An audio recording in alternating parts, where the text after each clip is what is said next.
Boxing test ఓటమితో Team India Border Gavaskar ట్రోఫీలో వెనుకబడమే కాదు, వరల్డ్ టెస్ట్ ఛాంపియన్షిప్ ఫైనల్ అవకాశాలను కూడా సంక్లిష్టం చేసుకుంది.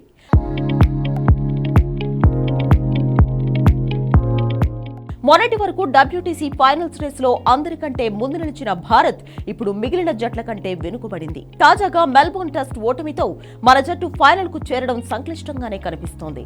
భారత్ WTC ఫైనల్ కు చేరుకోవాలంటే కేవలం ఒకే ఒక దారి ఉంది. సిడ్నీ వేదికగా జనవరి 3వ తేదీ నుంచి ప్రారంభం కానున్న 5వ టెస్ట్ మ్యాచ్ లో భారత్ తప్పక గెలవాలి.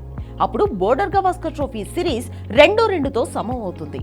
అదే సమయంలో ఆస్ట్రేలియాతో జరగనున్న 2 మ్యాచ్ల టెస్ట్ సిరీస్ ను శ్రీలంక 1-0తో గెలవాల్సి ఉంటుంది.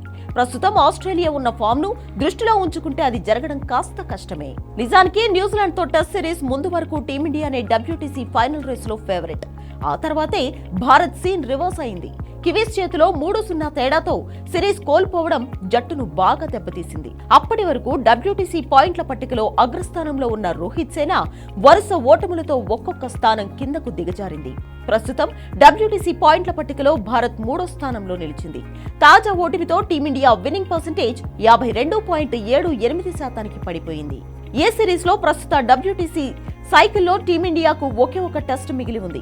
సిడ్నీ వేదికగా వచ్చే జనవరి 3 నుంచి ఆ టెస్ట్ ప్రారంభం కానుంది. అందులో టీమిండియా విజయం సాధిస్తే WTC ఫైనల్ రేస్ లో సజీవంగా నిలవచ్చు. అదే సమయంలో ఆస్ట్రేలియాతో జరిగే 2 మ్యాచ్ల టెస్ట్ సిరీస్ లో శ్రీలంక ఒక విజయాన్ని అందుకోవాలి. మరొక మ్యాచ్ ను డ్రాగా ముగించాలి.